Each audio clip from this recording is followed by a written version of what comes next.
Hey guys, it's Brandon. Welcome to a 15-minute video.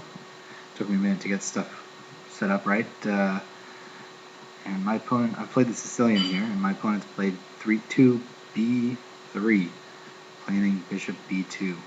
Not sure what to do about that. So I'm just going to play D6. He may play the open Sicilian here.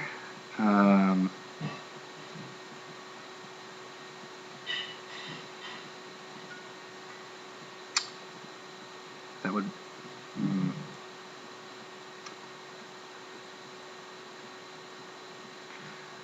I'm not really sure what to say about this opening. Anyway, I'm playing somebody lower rated, Dr. Shelton, 1535. Okay, so he's kind of playing a closed Sicilian here. I'll just develop my pieces. Got my guitar here. Playing the blues a little bit. Yeah. Bishop c4. Doesn't scare me that much because of, well, I can play e6 and d5. I can even play a6 and then b5, and he can't stay on this diagonal because of the b3. He doesn't have a retreat point. So, I'll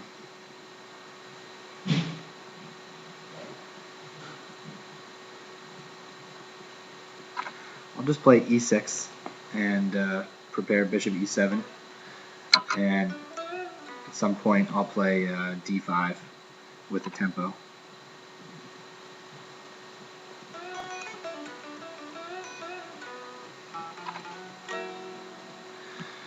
Okay, so open Sicilian and then maybe d5 right away. So he plays knight takes, knight, queen takes, d5.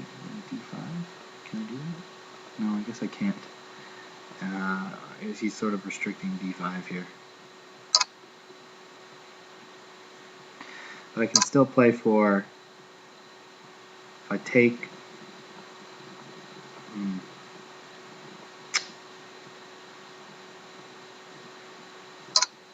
if I take castle, I can still play for a6 and b5. Okay, I'll have to be careful because he will play bishop to b2 and set up this battery down to g7. So I'm going to keep my bishop around to be able to play to f8. And don't mind a queen trade if that's what he wants. Doesn't, of course. So a6, he plays rook. He will play rook to d1 on the next move. Where am I going after rook d1?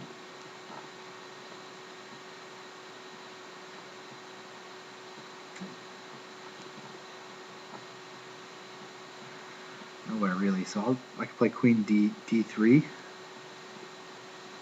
offering a queen trade. I'll probably reject that.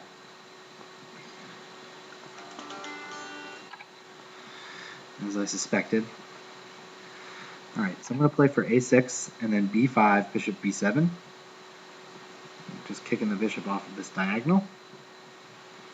And he can't, of course, play rook to d1 anymore because his queen is blocking the d1. I can play takes, queen takes, and b5, or takes, queen takes, bishop to f6 with tempo on the rook, forcing c6. Or at least the rook to move. I don't know. Let me just take and play bishop to f6 and see what happens.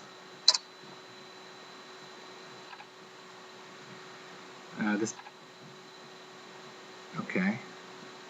So he's threatening on g7. So I have to play h7. So I have to play g6 to stop that threat. All right.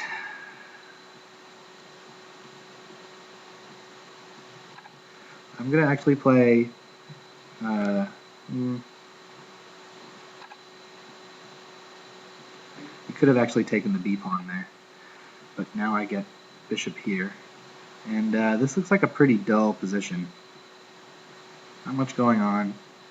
A little bit of an imbalance in the pawn structure, but other than that, not a whole lot. I have a nice dark square bishop.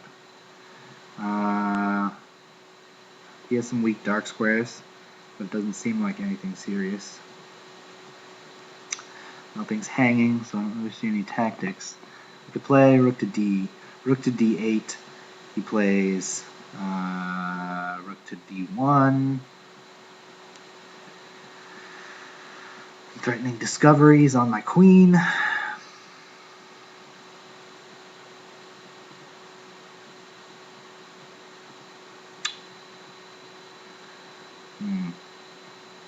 Rook d8, rook d1.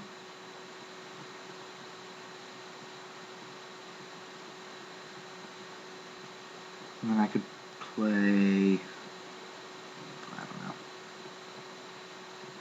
These bishops are kind of nice. It's tough for me to find some open spots for my queen. Let's see, h5, where's his queen going? To g4? To h3? I don't know. This looks pretty even. Gotta play something here. Maybe I'm giving him the chance to sack on. Oh, interesting. Okay. I could play b5, getting some space.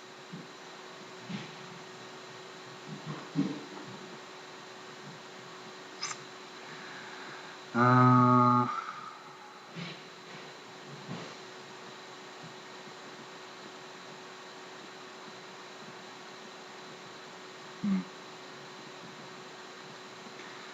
I'll just put a rook on the d file. He will play rook to d1. That is almost for sure.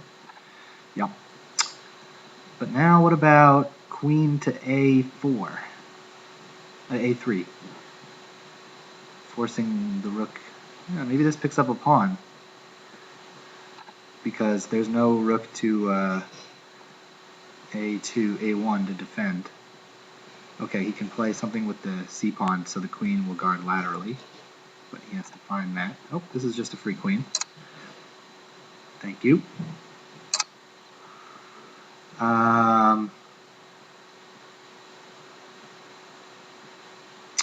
If I take the pawn, rook to a1 is fine, right?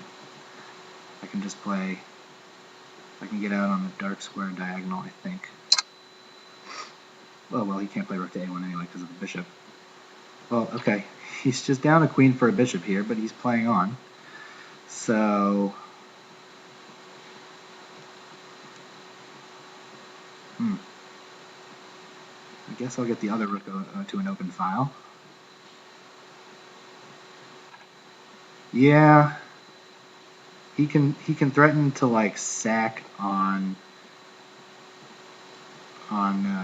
g7 here.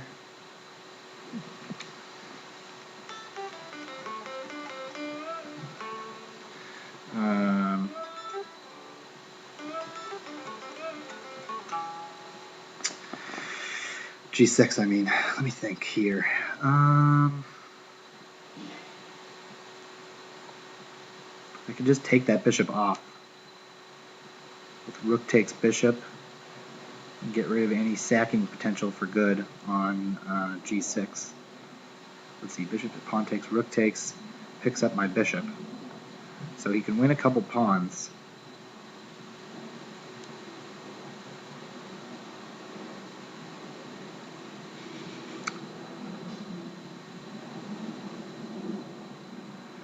Yeah, I'm really thinking about rook takes d3.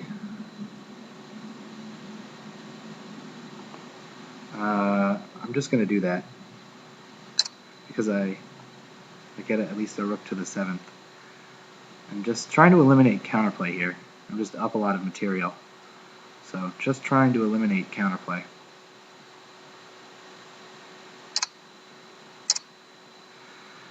And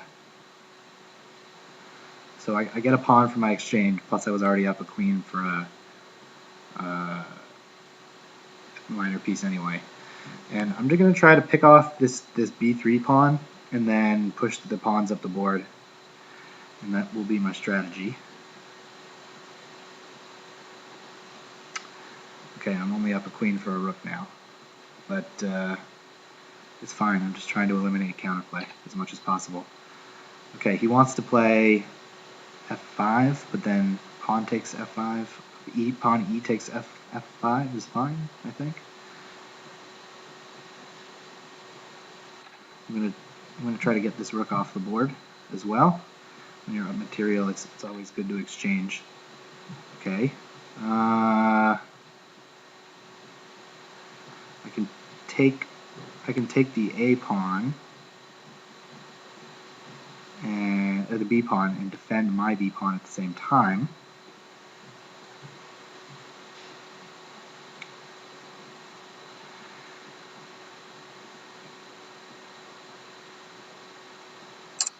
Seems okay.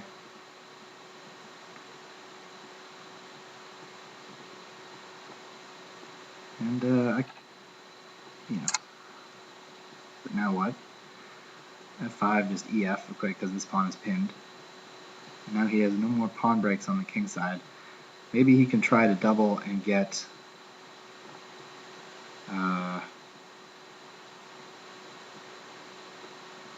two rooks on the 7th, but I'm going to probably not really allow him to do that.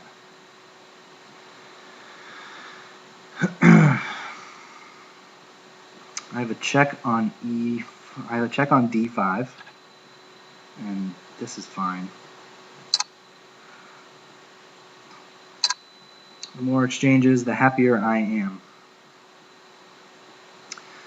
So I think it's time to just start pushing the a pawn.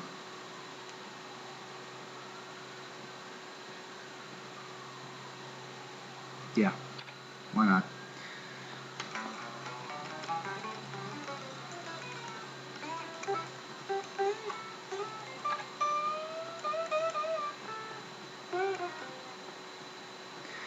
Yeah, he's planning to play rook e7, then rook d7. But I'll be able to pick up 2 rooks for the queen if he takes on f7, because my queen is guarding f7. And then I'll just be up a rook with a fast pawn. So off we go.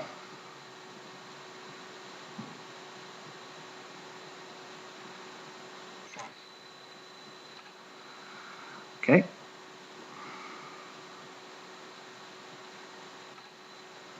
Yeah, but these are just checks. I can run with my king pretty easily.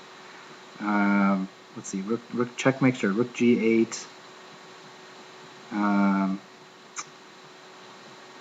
Maybe I even have something better. I don't. I was thinking something with rook to c1 check, king g2, but I don't have another check after that. Unfortunately, I don't have, because the rooks are just covering here. But anyway, let's see. Rook g8, king here, rook here, king here. I'm pretty sure I'm getting away from these checks. So off we go. Oh, gotta watch my time a little bit. Yeah, but now he's exposed his king, so there must be some mate here. Like rook h3 check.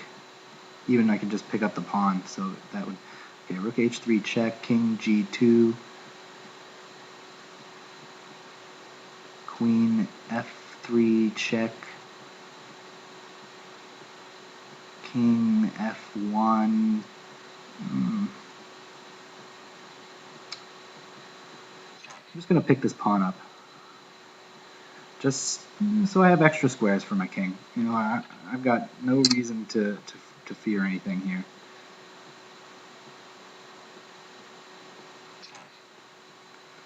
Off we go. He'll play this check, but I can hide. And he doesn't have any more checks. Everything is fine. Oh, he has that check, I guess. But, okay, rook check. Okay, you can take my rook if you want.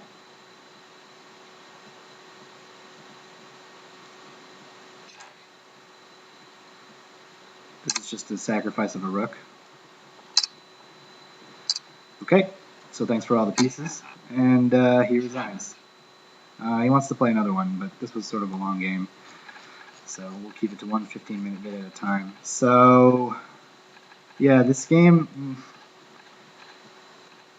maybe was even. He could have played c4 here to hold on to the pawn, but that was it, because if here, then the bishop takes the pawn. So I'm getting some pressure on the dark squares around his queen side, because his dark square bishop is nowhere to be seen over there.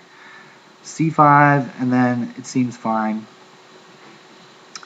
I don't really have a constructive plan in this position, but probably he doesn't either. But okay, he just blundered the queen. And here I decided to sack the exchange for a pawn, and just to eliminate some possible counterplay. And of course trades are good for me here, and this pawn is just way too fast to be dealt with here. I decided to just play it safe here.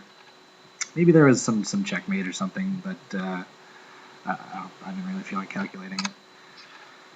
So, yeah, and then I guess he was thinking king takes, and then he'll take my rook, but that would win a pawn in theory, but of course I can even just take with my pawn, so, and he resigned, so.